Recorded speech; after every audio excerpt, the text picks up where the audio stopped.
देखिए दोस्तों, मैं आज संविधान के अनुच्छेद की बात करूंगा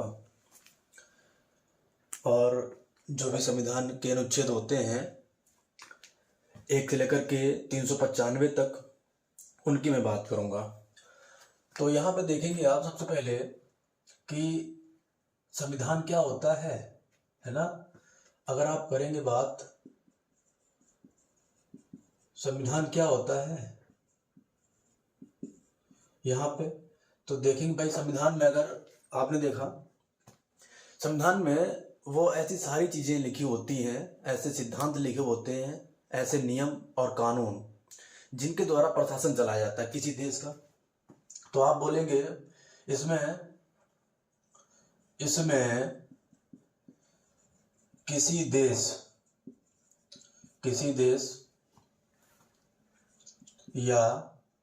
देश या कोई क्षेत्र में प्रशासन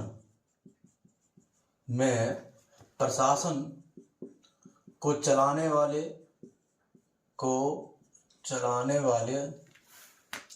सिद्धांत या नियम होते हैं। यह एक ऐसी पुस्तक है जिसमें किसी देश या किसी क्षेत्र को चलाने वाले नियम या फिर सिद्धांत होते हैं।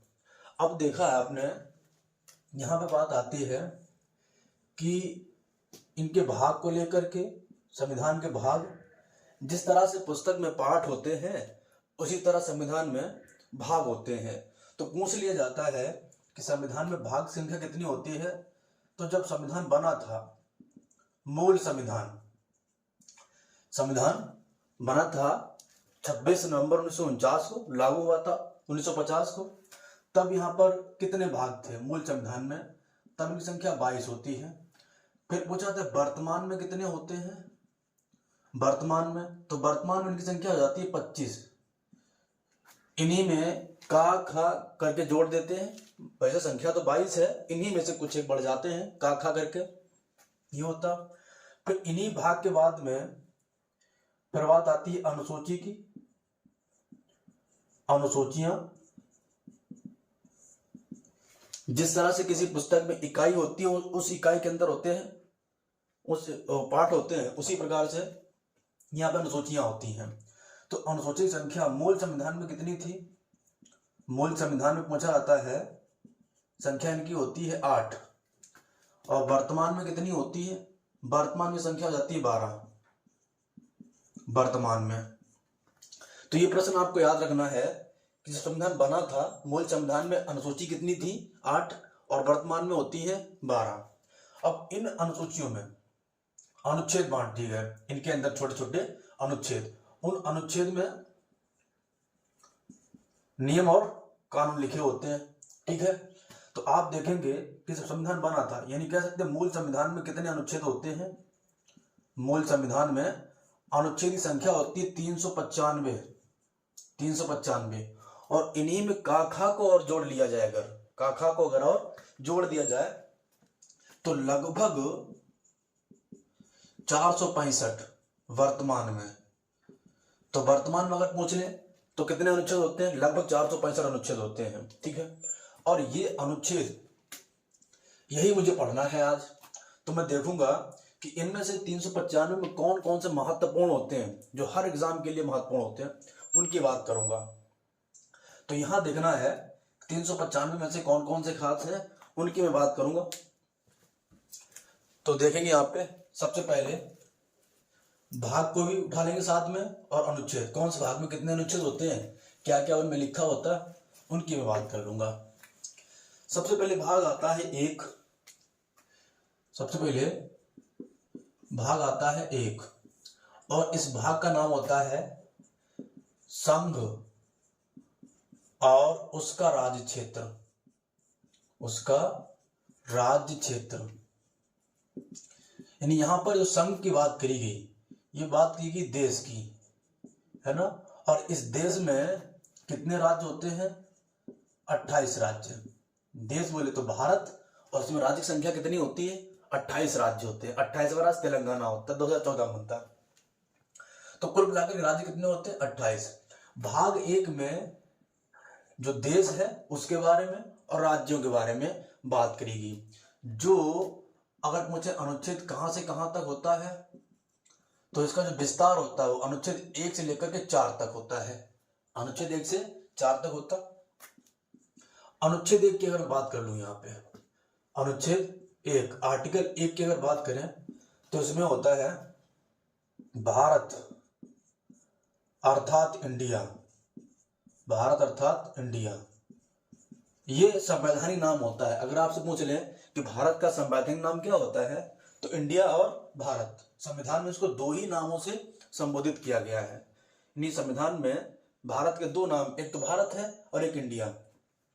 इंडिया राज्यों का संघ होगा, राज्यों का संघ होगा, राज्यों का संघ होगा।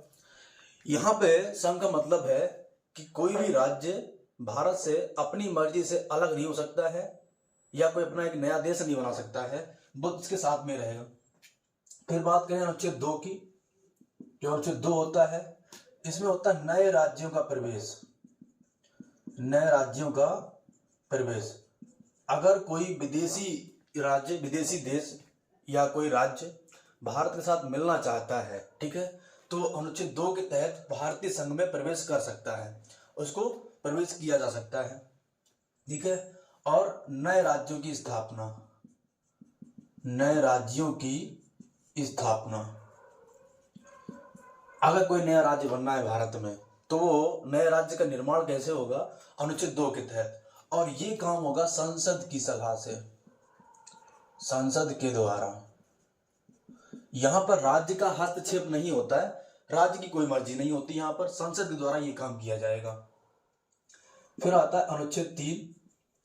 इसमें कहा गया जो राज्य नए बने हैं, है ना, तो आप कह सकते हैं राज्यों के नाम में परिवर्तन। राज्यों के नाम में परिवर्तन, राज्यों के नाम में परिवर्तन, इनकी सीमा में परिवर्तन, सीमा में परिवर्तन, परिवर्तन। अगर कोई राज्य का नाम बदलना है या इसका क्षेत्र बदलना, सीमा वाइज एक ही बात, क्षेत्र या सीमा बदलना, तो राज्यों के नाम में परिवर्तन, किसी राज्य का कोई नाम बदलना है ये काम कर सकते हैं, उनकी सीमा घटा बढ़ा सकते हैं, ठीक है। तो यहाँ पे आपने देखा कि ये वाला भी काम किसके द्वारा होगा? संसद के द्वारा, संसद के द्वारा। और ये दोनों काम राष्ट्रपति के पूर्व अनुमति के द्वारा किए जाते हैं। यहाँ पर राज्यों का कोई हस्तक्षेप नहीं होता है। तो आपने देखा अनुच्छेद 2 में नए राज्यों को प्रवेश कर सकते हैं, नए राज्यों की स्थापना कर सकते हैं, राज्यों के नाम में परिवर्तन कर सकते हैं अनुच्छेद 3 के तहत, सीमा में परिवर्तन कर सकते हैं अनुच्छेद 3 के तहत। ये दोनों काम किसके द्वारा होते हैं? संसद के द्वारा होते हैं। और अनुच्छेद 4 जो होता है, इस 4 में ये बोला गया कि अनुच्छेद 2 व 3, अनुच्छेद 2 व 3 में राज्य संबंधित जो भी प्रक्रिया है उसके लिए संविधान संशोधन नहीं माना जाएगा। उसके लिए संविधान में संशोधन नहीं किया जाएगा, संशोधन नहीं किया जाएगा। इसको अनुच्छेद 368 से बाहर रखा गया, अनुच्छेद 368 से बाहर रखा गया। इतनी बात आपको याद रखनी है, अनुच्छेद 368 से बाहर रखा गया। अनुच्छेद 368 में संविधान संशोधन को लेकर के प्रावधान होता है जो दक्षिण अफ्रीका से लिया गया। तो अनुच्छेद 2 और 3 को, अनुच्छेद 2 और 3 को किससे बाहर रखा गया? अनुच्छेद 368 से बाहर। अनुच्छेद 368 में संसद को अधिकार दिया गया कि आप संविधान में संशोधन कर सकते हैं, लेकिन 2 और 3 के जो भी काम होगा वो 368 के तहत संविधान संशोधन नहीं माना जाएगा। तो इस प्रकार से आपके 4 अनुच्छेद होते हैं। एक में होता है भारत अर्थात इंडिया, राज्यों का संघ होगा। दूसरे में होता है नए राज्यों का प्रवेश या नए राज्यों की स्थापना। 3 में होता है राज्यों के नाम में परिवर्तन, सीमा में परिवर्तन। ये दोनों काम संसद के माध्यम से होंगे। 4 में होगा 2 व 3 में जो भी प्रक्रिया हुई है उसको लेकर के संशोधन नहीं माना जाएगा। इतना क्लियर हो गया? चलिए अब देखते हैं हम आगे। इसके बाद में आता है आपका भाग 2। इसके बाद में आता है भाग 2। भाग जो 2 होता है, भाग 2 जो है इसका नाम होता है नागरिकता। नागरिकता। तो पहली बात यह है, इसका विस्तार कहां से कहां तक होता है? विस्तार होता है अनुच्छेद 5 से लेकर के 11 तक। अनुच्छेद 5 से 11 तक। नागरिकता भारतीय संविधान में ब्रिटेन के संविधान से ली गई। ब्रिटेन के संविधान से ली गई। फिर आती है भारत की नागरिकता कैसी है? भारत की नागरिकता एकल नागरिकता होती है। जैसे अमेरिका है, वहां की दोहरी नागरिकता होती है। वहां के राज्यों के लिए अलग होती है नागरिकता और देश के लिए अलग नागरिकता होती है। अब नागरिकता क्या होती है इसको मैंने क्लास में पढ़ा दिया है, ठीक है। अभी आपको इतना याद रखना है कि नागरिकता कौन से भाग में होती है? भाग 2 में होती है। और कौन से देश से ली गई? ब्रिटेन से। कैसी होती है? एकहरी नागरिकता होती है 5 से 11 तक। तो अनुच्छेद अगर मैं 5 की बात करूं, 5 में ये बात बोली गई कि संविधान जब बना था या लागू हुआ था, तो आप इतना याद रखेंगे, संविधान के समय की नागरिकता, समय की नागरिकता, संविधान के समय की नागरिकता, जिस समय संविधान बन रहा था उस समय लोगों के लिए क्या कैसे किस प्रकार से नागरिकता मिलेगी उनको। 6 में होता है जो लोग उस टाइम पे पाकिस्तान से भारत आना चाहते थे, यानी भारत से पाकिस्तान का विभाजन हो गया था, अलग हो गया था, तो कुछ लोग भारत में आना चाहते थे, कुछ लोग भारत से पाकिस्तान जाना चाहते थे, उनके संबंध में बात करेगी यहाँ पे। तो अनुच्छेद 6 में कहा गया है पाकिस्तान से भारत आने वाले जो लोग थे, आने वालों के संबंध में नागरिकता, के संबंध में नागरिकता। और साथ में बोली गई बात यही, भारत से पाकिस्तान जाने वाले लोगों के संबंध में नागरिकता।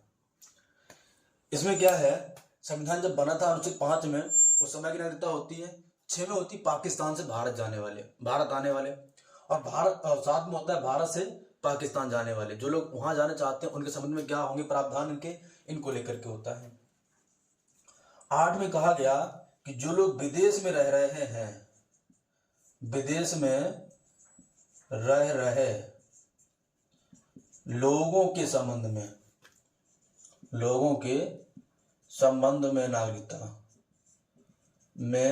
नागरिकता, जो लोग विदेश में रह रहे हैं उनके संबंध में भारतीय नागरिकता के क्या प्रावधान होंगे वो बात करेगी अनुच्छेद 8 में। अनुच्छेद 9 की अगर बात करूं तो यहां पे देखेंगे आप कि जो लोग विदेश में रह रहे हैं, या कह सकते हैं हम जिन लोगों ने विदेशी नागरिकता स्वेच्छा से धारण कर ली,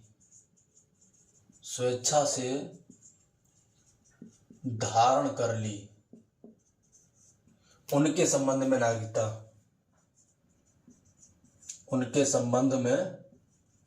नागरिकता। जो लोग विदेशी नागरिकता को स्वेच्छा से, अपनी इच्छा से धारण कर लेते हैं तो भारतीय नागरिकता उनकी समाप्त कर दी जाएगी। ये प्रावधान होता है अनुच्छेद 9 में। अनुच्छेद 10 कहता है कि जो नागरिकता है, नागरिकता के अधिकारों का बना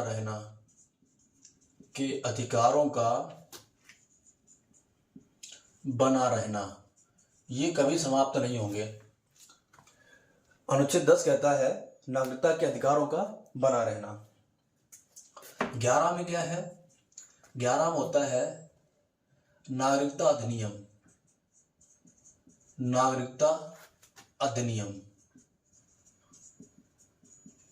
अधिनियम। ये 1955 में आया था, नागरिकता अधिनियम। और कौन इसमें मतलब कहा गया कि नागरिकता में संशोधन करने का अधिकार संसद के पास होता है। संसद के बारे में प्रावधान यहाँ पे किया गया है। तो अनुच्छेद 11 में नागरिकता अधिनियम होता है 1955, ठीक है। तो इस प्रकार से अनुच्छेद 5 में संविधान के समय की नागरिकता, 6 में पाकिस्तान से भारत आने वाले, 7 में इसका जस्ट उल्टा भारत से पाकिस्तान जाने वाले, 8 होता है विदेश में रह रहे लोगों के संबंध में, 9 में होता है जिन लोगों ने विदेशी नागरिकता स्वेच्छा से धारण कर ली उनके संबंध में, 10 में होता है नागरिकता के अधिकारों का बना रहना, 11 में होता है नागरिकता अधिनियम 1955 में आया था ये, ठीक है। इसके बाद मैं शुरू करता हूं भाग 3। भाग 3 बहुत महत्वपूर्ण होता है। इसके मैं अनुच्छेद की बात करूंगा, बाकी इसको मैंने विस्तार से पढ़ा दिया है क्लास में। तो भाग 3 की अगर मैं बात करूं, भाग 3 इसका नाम होता है मौलिक अधिकार। मौलिक अधिकार, ये इनका जो विस्तार होता है, विस्तार वो अनुच्छेद 12 से लेकर के 35 तक होता है। अनुच्छेद 12 से 35 तक होता है, 12 से 35 तक होता है। तो आपसे अगर बात करें मौलिक अधिकार को कहां से लिया गया, अमेरिका के संविधान से, अमेरिका से लिया गया। मौलिक अधिकार को अमेरिका के संविधान से लिया गया। 12 से 35 तक होता। सीधे मैं बात करूंगा अनुच्छेद की, कितने मौलिक अधिकार होते हैं, 6 मौलिक अधिकार होते हैं वर्तमान में, और मूल संविधान में 7 मौलिक अधिकार थे, ठीक है। बाकी विस्तार से मैंने इनकी चर्चा कर रखी क्लास में। अभी आपको केवल और केवल अनुच्छेद पढ़ने हैं और उन्हीं को याद करना है। देखना है कि अनुच्छेद 12 में क्या होता। अनुच्छेद 12 में होता राज्य की परिभाषा। राज्य की परिभाषा, राज्य की परिभाषा होता है अनुच्छेद 12 में। और 13 में अल्पीकरण। अल्पीकरण यानी यहाँ पे बात करी गई है अनुच्छेद 13 में, अगर मौलिक अधिकारों का हनन होता है या किसी के मौलिक अधिकारों का उल्लंघन होता है, उसके संबंध में यहाँ पर संरक्षण की बात करी गई। 14 में होता है, 14 में विधि के समक्ष, विधि के समक्ष, विधि के समक्ष समानता, विधि के समक्ष समानता। विधि मतलब होता है यहाँ पे कानून, का समक्ष मतलब होता है सामने, कानून सामने सब बराबर है। 15 में बात करेगी धर्म, मूल, धर्म, मूल, जाति, लिंग और रंग के आधार पर भेदभाव नहीं होगा, भेदभाव नहीं होगा। जो भारतीय नागरिक हैं उनके संबंध में बात करेगी। धर्म, मूल स्थान या मूल निवास, मूल स्थान या जाति, लिंग या रंग के आधार पर कोई भेदभाव नहीं किया जाएगा। वही 16 की बात करें, 16 में बात कही गई है लोक नियोजन, लोक नियोजन या सरकारी नौकरी, सरकारी नौकरियों में, लोक नियोजन में समान अवसर, समान अवसर की समता, इन सभी को समान प्रकार से नौकरियों में अवसर मिलेगा। SC ST के लिए इसी में अलग से प्रावधान किया गया, ठीक है। तो 16 में हो गया। 17 की अगर बात करूं, इसमें होता है अस्पृश्यता, इसे बोलते छुआछूत, किसी के साथ कोई प्रकार की छुआछूत नहीं होगी, ठीक है। अस्पृश्यता का अंत, अस्पृश्यता का अंत। और 18 में होता है उपाधियों का अंत, उपाधियों का अंत। किसी को कोई उपाधि नहीं दी जाएगी, उपाधि मिलेगी केवल उन्हें जो शिक्षा के क्षेत्र में है या फिर सेना के क्षेत्र में है, उनको उपाधि दी जा सकती है, और बाकी किसी को किसी प्रकार की कोई उपाधि नहीं दी जाएगी। बाकी इसके बारे में मैंने चर्चा करी है क्लास में, ठीक है, विस्तार से। ये 18 हो गए।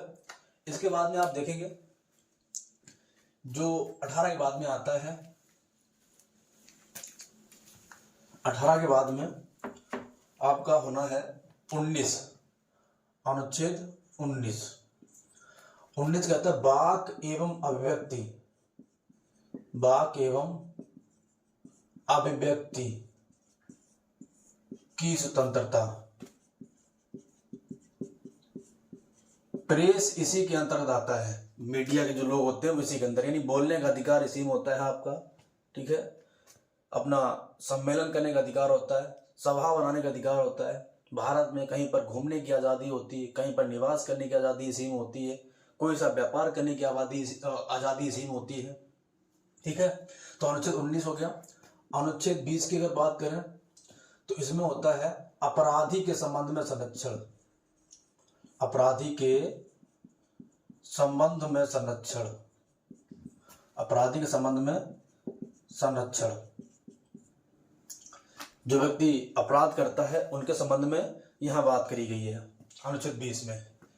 21 की अगर बात करें तो 21 में होता है प्राण एवं दैहिक स्वतंत्रता, प्राण एवं दैहिक स्वतंत्रता, यानी अपने प्राणों की रक्षा के लिए और अपने देह की, अपनी बॉडी की रक्षा के लिए यहाँ पे उसके संबंध में स्वतंत्रता की बात करी गई, ठीक है। तो इसी में आता है विदेश भ्रमण की आज़ादी आपकी इसी में होती है, अपना स्वास्थ्य अच्छा रखने की आज़ादी इसी में होती है, ठीक है, और स्वस्थ पर्यावरण में रहने की आज़ादी इसी में होती है, ठीक है। इसी प्रकार से कई प्रकार होता है, मैंने विस्तार से बात करी इसकी।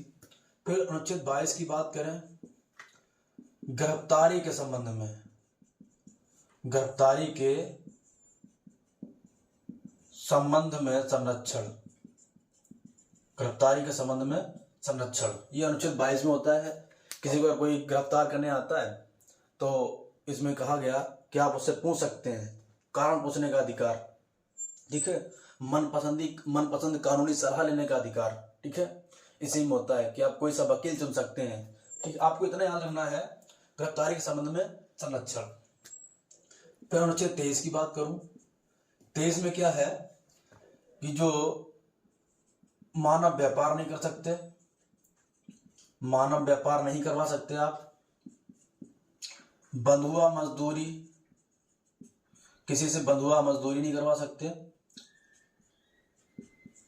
मजदूरी नहीं करवा सकते आप, बालात श्रम, बालात श्रम यानी जबरन मजदूरी नहीं करवा सकते, जबरदस्ती मजदूरी किसी से नहीं करवा सकते, किसी को मानव व्यापार नहीं कर सकते और बंधुआ मजदूरी नहीं करवा सकते, ठीक है। जैसे कि कोई आदमी कहीं काम कर रहा, उसका लड़का वही काम करे, ये जरूरी नहीं है, ठीक है, उसकी अपनी आज़ादी है, उसकी इच्छा है तो करे, नहीं है तो नहीं करे, ठीक है, जबरदस्ती नहीं करवा सकते आप किसी से कोई काम, ये उसकी आज़ादी है। अनुच्छेद 24 में कहा गया, अनुच्छेद 24 में कहा गया है कि जो 14 वर्ष से कम उम्र के बच्चे हैं, 14 वर्ष से कम उम्र के बच्चों से किसी भी कारखाने में काम नहीं करवाया जा सकता, किसी भी कारखाने में, कारखाने में किसी भी कारखाने में काम नहीं करवाया जा सकता, कारखाने में काम नहीं करवाया जा सकता। ये अनुच्छेद 24 में कहा गया कि जो बच्चे हैं 14 वर्ष से कम उम्र के, उनको किसी भी कारखाने में काम नहीं करवाया जा सकता है, 24 में बात बोली गई। इसी के बाद में आता है एक अनुच्छेद यहाँ पे होता है आपका 21 का, छोड़ गया, ये बहुत महत्वपूर्ण है, ठीक है, इसको लिख लेंगे आप। इसमें कहा गया कि जो 6 से 14 वर्ष के बच्चे हैं, 6 से 14 वर्ष के जो बालक हैं,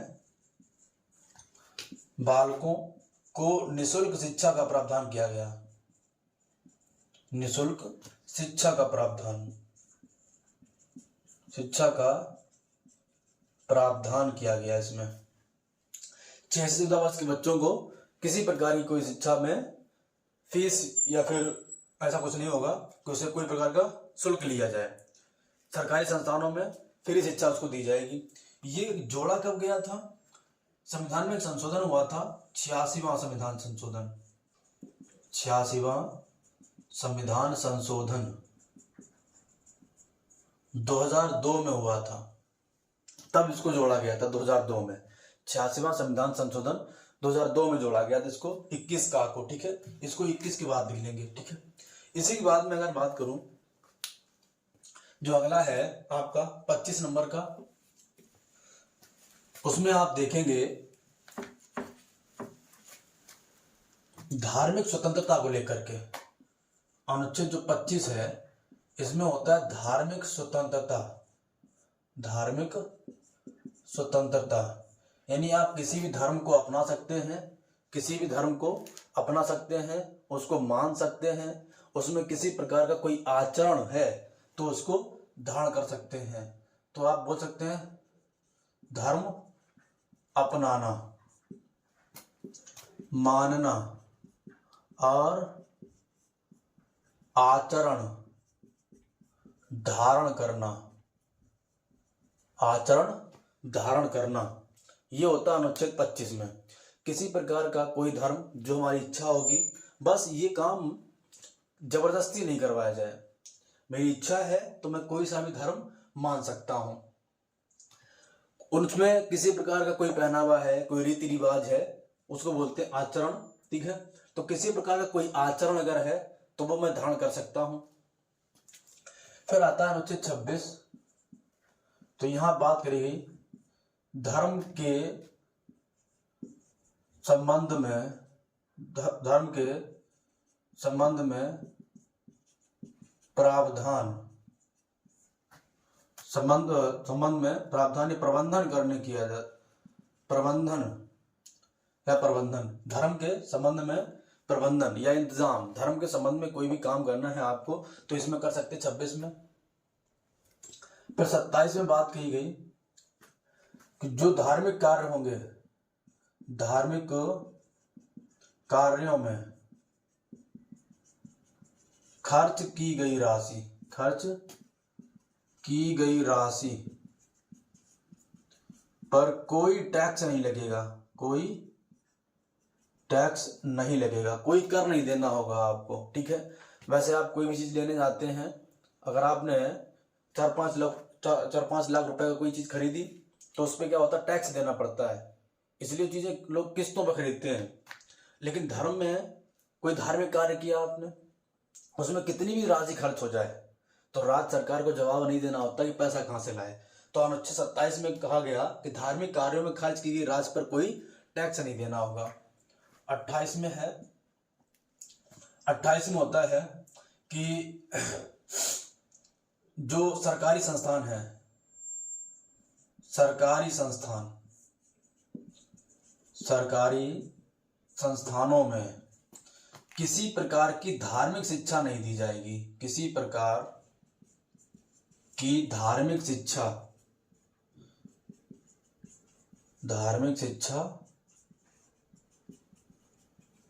नहीं दी जाएगी। किसी प्रकार की कोई धार्मिक शिक्षा नहीं दी जाएगी सरकारी संस्थानों में। अनुच्छेद 29 कहता है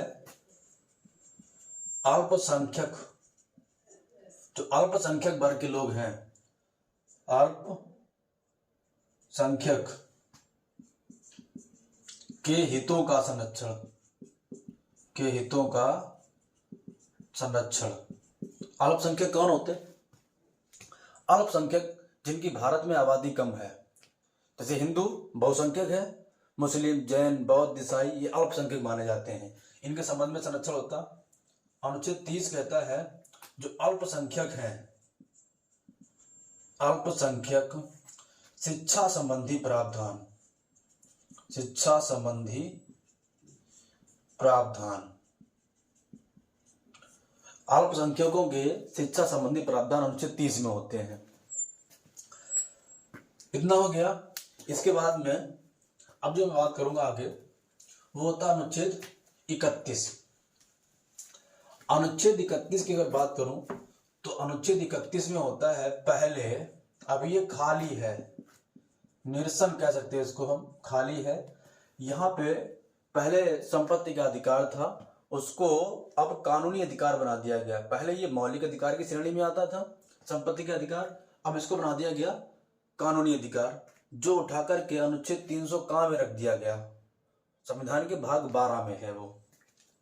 इसलिए सीधा मैं बात करूंगा अनुच्छेद 32 की।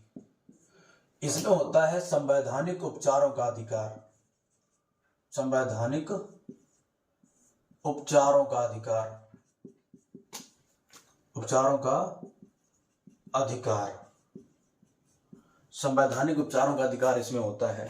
इसे डॉक्टर भीमराव अंबेडकर ने संविधान की आत्मा बताया, मौलिक अधिकारों की आत्मा, ये संविधान का हृदय इसको कहा जाता है, संविधान अनुच्छेद 32 को। ये हो गया।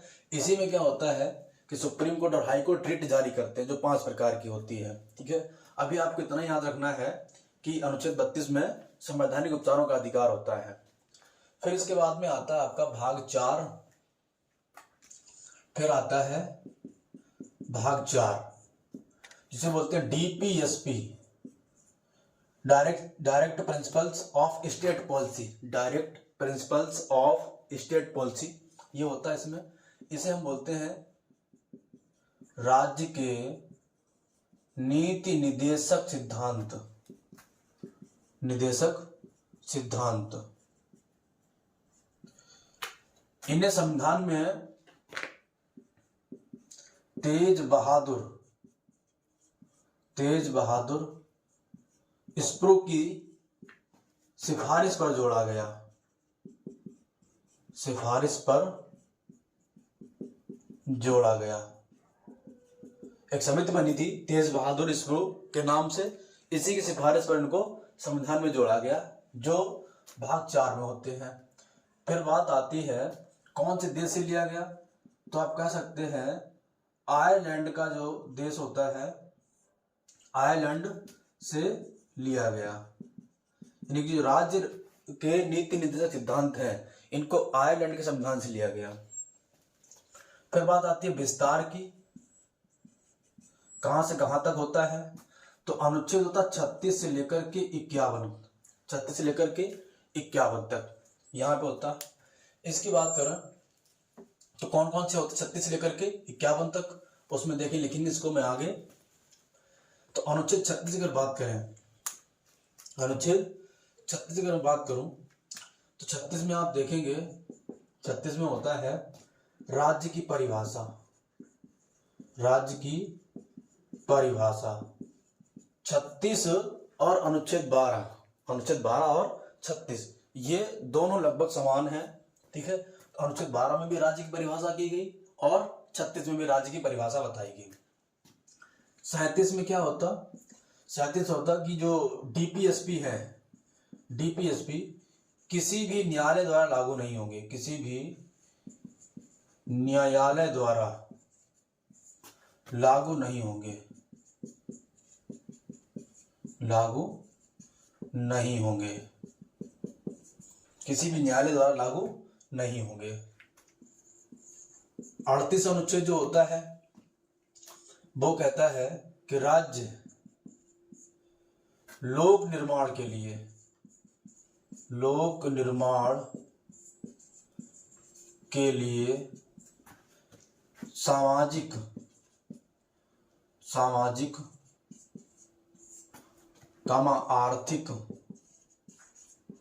सामाजिक आर्थिक व राजनैतिक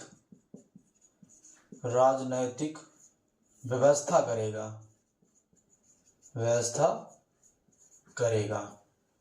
अनुच्छेद जो 38 है, राज्य लोक निर्माण के लिए, लोगों के निर्माण के लिए, अच्छे भविष्य के लिए सामाजिक आर्थिक व राजनैतिक व्यवस्था करेगा। अनुच्छेद 39 ये कहता है कि जो पुरुष है और स्त्री, पुरुष और स्त्री, इनमें क्या होता है, समान कार्य व समान वेतन, समान वेतन। अगर पुरुष और स्त्री एक ही काम को बराबर टाइम पर करते हैं तो जो वेतन पुरुष को दिया जाएगा वही वेतन महिला को दिया जाएगा, स्त्री को दिया जाएगा। ये अनुच्छेद 39 में होता है। 40 में होता है पंचायतों का गठन, ग्राम पंचायतों का गठन। ग्राम पंचायतों का गठन होता है अनुच्छेद 40 में। इसके बाद में जो महत्वपूर्ण अनुच्छेद होता है उसकी बात करूं, अनुच्छेद 44, 41, 42 और 43 इतना महत्वपूर्ण नहीं होता है, ठीक है। चलिए अनुच्छेद 44 की बात करूं तो यहां पर समान नागरिक संहिता, समान नागरिक संहिता, समान नागरिक संहिता। गोवा भारत का ऐसा राज्य होता है जहां पर अनुच्छेद 44 लागू होता है, ठीक है। अनुच्छेद 44 लागू होता है गोवा में। तो पूछा जाता है कि भारत का सबसे पहला ऐसा कौन सा राज्य होता है जहां पर समान नागरिक संहिता लागू होता है? गोवा में होता है। फिर आता है अनुच्छेद 45। अनुच्छेद 45 में कहा गया कि जो 6 वर्ष से कम उम्र के बच्चे हैं, 6 वर्ष से कम उम्र के बालक, कम उम्र के बालक, बालक या बालकों के हितों का संरक्षण, 6 वर्ष से कम उम्र के बालकों के हितों का संरक्षण, उनकी देख रेख, उनकी बाल्यावस्था, उनकी शिक्षा संबंधी यहाँ पे बात करी गई है 45 में। अनुच्छेद जो आगे होता है अगला, इसके बाद में 45 के बाद में अनुच्छेद 46। यहां पे देखेंगे आप अनुच्छेद 46 की अगर मैं बात करूं तो यहां पे जो भी जैसे एससी और एसटी के लोग जो होते हैं, अनुसूचित और अनुसूचित जनजाति, तो यहां बात करेंगे अनुसूचित व अनुसूचित जनजाति, अनुसूचित जनजाति या अन्य कोई दुर्बल वर्ग है, या अन्य दुर्बल वर्ग के लोगों के हितों का, लोगों के हितों का संरक्षण, हितों का संरक्षण। राज्य जो एससी और एसटी वर्ग के लोग हैं, कमजोर वर्ग के लोग हैं, उनकी शिक्षा संबंधी प्रावधान, उनके रखरखाव के संबंध में प्रावधान यहाँ पर राज्य करेगा उनकी आर्थिक वृद्धि के लिए। 47 जो होता है ये कहता है कि जो लोग हैं, राज्य व्यवस्था करेगा कि राज्य लोगों का जीवन स्तर, लोगों का जीवन स्तर कम पोषाहार अच्छा करने का प्रावधान करेगा, अच्छा करने का प्रावधान, अच्छा करने का प्रावधान करेगा राज्य। राज्य की जिम्मेदारी होती है, राज्य लोगों का जीवन स्तर और पोषाहार अच्छा करने का प्रयास करेगा। इसके बाद में आता है अनुच्छेद 48।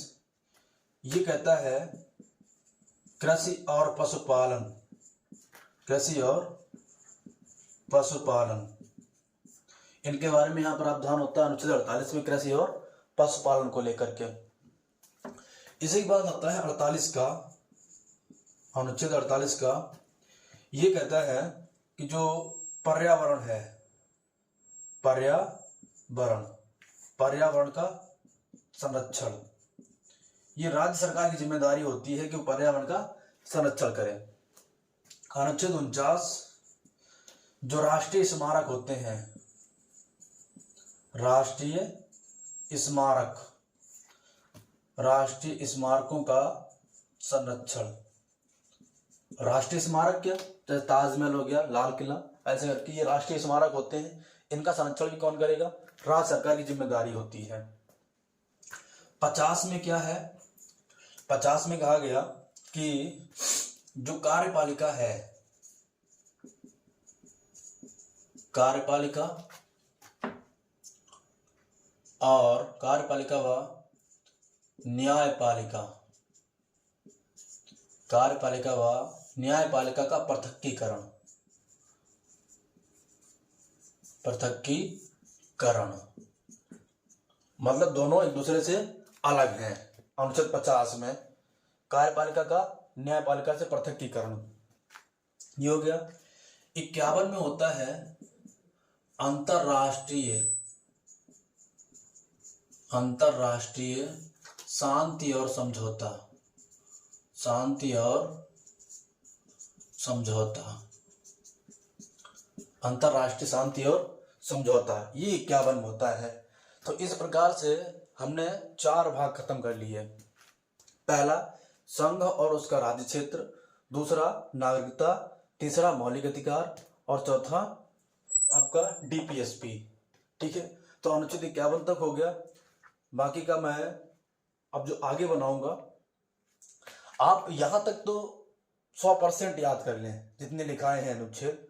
बाकी का इसके आगे जो होंगे वो महत्वपूर्ण है, जो भी हैं मैं उनको अब सीरियल से बिल्कुल A to Z नहीं पढ़ूंगा, कुछ खास हैं केवल उनको ही पढ़ूंगा, तो मैं उनको अगली क्लास में करूंगा। बाकी इतने आप लिख लेंगे, कर लेंगे। और आपको कुछ भी जानना हो, कुछ पूछना हो तो आप पूछ सकते हैं कमेंट में, ठीक है, बता सकते हैं।